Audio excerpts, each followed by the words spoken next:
Hello everybody, today is a good day because my S2000 is going to the garage. Finally, how long is this car been standing here? I think ages. But we still have little preparation to be done. The car is still on jack stands, so we have to get the four wheels back on. Checking if everything is assembled properly because I don't want any accidents to happen. It is 4 p.m. right now, so we're just gonna get the car on the trailer and then they'll take a look at it tomorrow. The work that has to be done is just connecting the ECU to the engine to see if that is the problem to the not working engine or not. Because right now it only hits to around 3000 RPM and that is not the range I am going for. So I am really hoping, fingers crossed, that the issue is solved and that my car will run properly. I have the equipment over here, so without any further ado, let's get started. Let's turn on the lights so y'all can see something because it's getting already dark outside, sadly. Oh my days, I forgot the stick for over here. Kill me now. So that means we are on an adventure to look for some replacement for that. I hope I'll find something. Found a stick from another jack stand. I think this will be the same. Let's hope so. Before doing anything, we're gonna have to take a look at these guys. These are not adjusted properly. We just got these on there by hand. So we got one over here, we got one here down below. See, but the issue is all these spins just break off and that's no good. I still tried to get it on there in some kind of way, but I didn't have the realization yet that the thread was actually moving with the nut, so that wasn't really doing much. Then I tried it again with a 19. It was actually a 17, so that actually made it worse. But yeah, we're still going right. For real, I don't understand shit about this car because these has to rotate onto the thread, but the thing is, when you rotate it around, the thread rotates with it. So actually, I don't really know what to do further than just doing what I'm doing right now and just hoping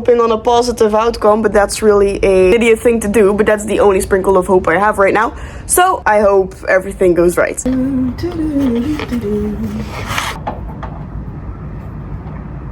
What a pain in the ass. Buy a car, they said. It'll be fun, they said. I'm just hoping that I can show you what I mean. Alright?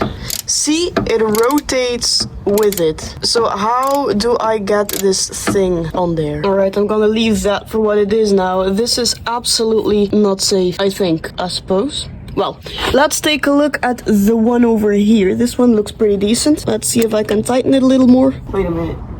Wait a minute. Wait, am I dumb? What? I thought there were like two of these. Guess I had a brain fart there because there's only one and one at the top.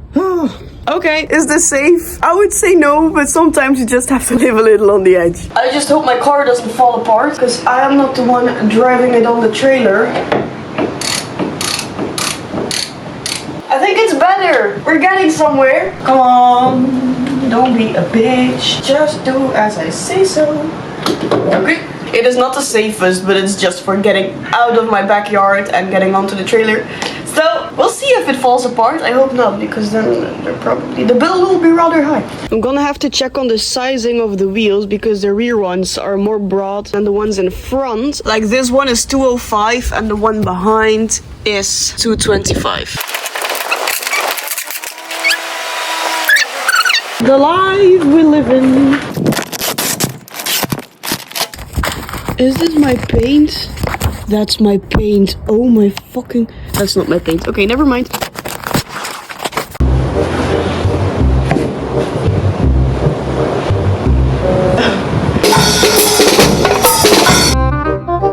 So let's get the wheels back on. That's already one. I'm gonna have to turn the steering wheel for this one. That's better. The bolts are still on there. Who does that? Wasn't me. Oh.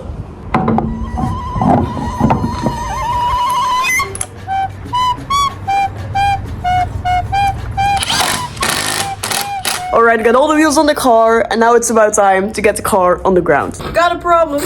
I'm gonna put a wood block under there, because otherwise I'll not reach the top. Oh, that's not so verstandig. That's probably not the smartest thing to do. Just put the wood above instead of below. I hope this is gonna hold. Oh, this is een beetje sketchy. Oh. Ja, nou ja, een probleem. Wat ga ik nu doen? Just gonna act like that never happened. Putting the things back on its place and finding something else. I found two stones. We lost the wheel here, I just saw, so I have to get something to get this on a height. And this one is to get the car in the air. Laat hopen dat hier niet fataal komt. Dat gaat weer niet goed zijn, hè. Ik vind dat hier niet zo leuk. This is the setup now, very professional as you can see. I hope this will be fine. And we are so goddamn Lucky. Finally, after all this struggle, I was able to get the stands out. Now it's a matter of getting the car carefully on the ground. Oh. Maar dan ga je vallen. Nee, dat is niet goed, hè. Nee, dat is niet goed.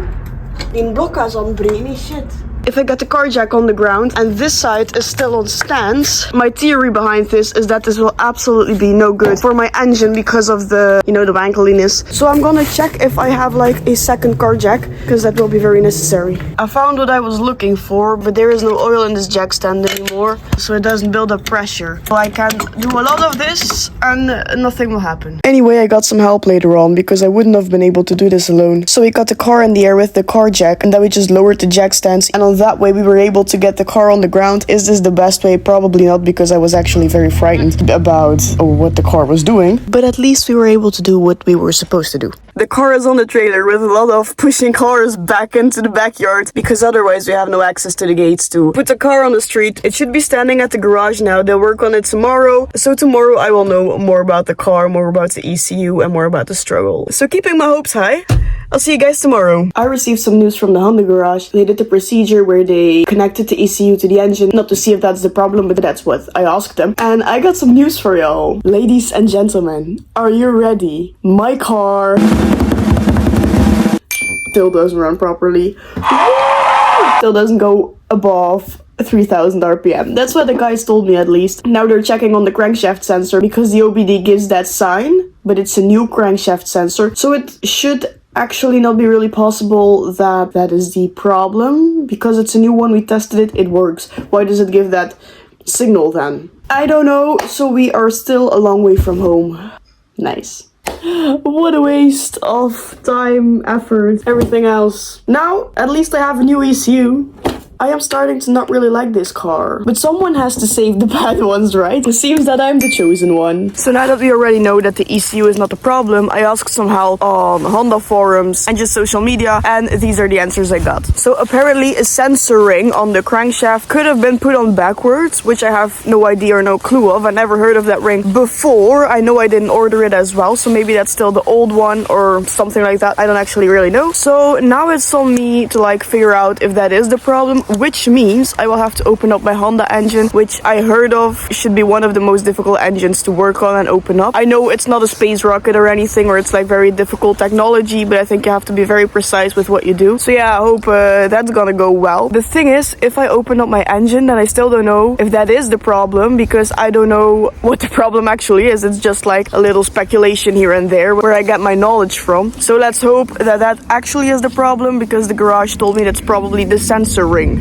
And if the garage tells me, then I think that could be true. I hope I can trust those people. I will have to look for better equipment as well, because right now I don't have the proper equipment to work on an engine. Car is right now still at the garage, but it comes back tomorrow evening, so I can check up on the engine the day after tomorrow. So I will be taking a look at the car and just do some extra research, because that will probably be very necessary, as I never worked on an engine before. If you guys have any tips or tricks, or you know something more about the VTEC engine or a Honda engine or something else, or you just start a mechanic or something, please help me out, because I could use extra wisdom right now. Thank you very much. So I'll be seeing you guys tomorrow. I think my dog just got an injury on her paw.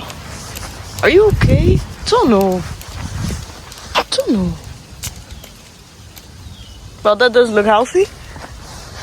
Wow, look who we have here. The Honda is back from the garage, and I just can't resist starting the car and just checking if it actually doesn't go above 3000 RPM. So keeping my hopes high, the ECU is indeed plugged in. This right here is the old one, this is the new one. And if it didn't make any change, then that wasn't actually necessary. But as I said, at least I have a new ECU. Alright, let's see how this goes. Let's start the car. This probably won't do anything, but at least I tried. Are you ready? I know I ain't. Let's go. Oh. It's a little bit loud. Sorry to the neighbors. This is the exhaust that is on there. It's a little bit too loud in my opinion. Let's see if I can see anything in the engine bay.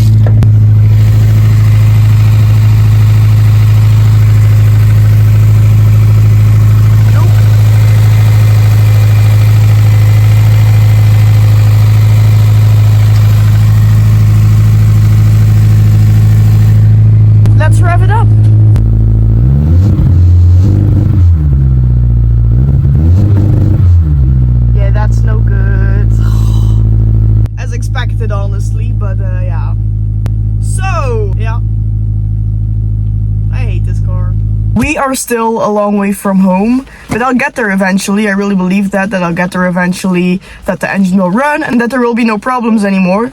Let's hope so. Let's go over everything that has been done on this car and just the way I bought it. I bought it with broken bearings into the engine. The engine revved above 3000 RPM when I bought the car. Someone rebuilt the car. We bought a new crankshaft, bought almost everything new that had to be changed, except for the crankshaft sensoring. Never heard of that before, so I didn't order it. Switched up the MIP sensor, switched up the crankshaft sensor. What else did I do? Checked on the fuel pump, checked on other stuff I can't remember right now. Checked on the solenoid, like everything that could basically be the problem. I checked, it is not the problem. Very nice. So that when I got all these answers on Facebook forums and so on, there was someone that told me that it could be the sensoring. And someone else told me that is just a super sustainable piece in your engine and that should not be the problem. So I don't know, but it seems if I want to check on this ring that I have to take off the timing chain and so on. And I think I am not the person to do this, but if no one else is willing to do this, then I will have to do this. The crazy thing is just that the engine revved above 3000 RPM when I bought it with broken bearings. The engine is rebuilt and now it's just like, je m'en fous. What's that? So if any of you can think of like something else that could be the problem, please let me know, because you know already. I would be very grateful for that. Anyhow, I'll leave the video for what it is now. Thank you all so much for watching. I will get this car running. Trust me, it's not if I will, it's I must. So this car will run. It will be absolutely, maybe not perfection, but close to. And then we can cruise around in my little Japanese shitbox, I would say. No, it's not a shitbox. It's an S2K. It's like...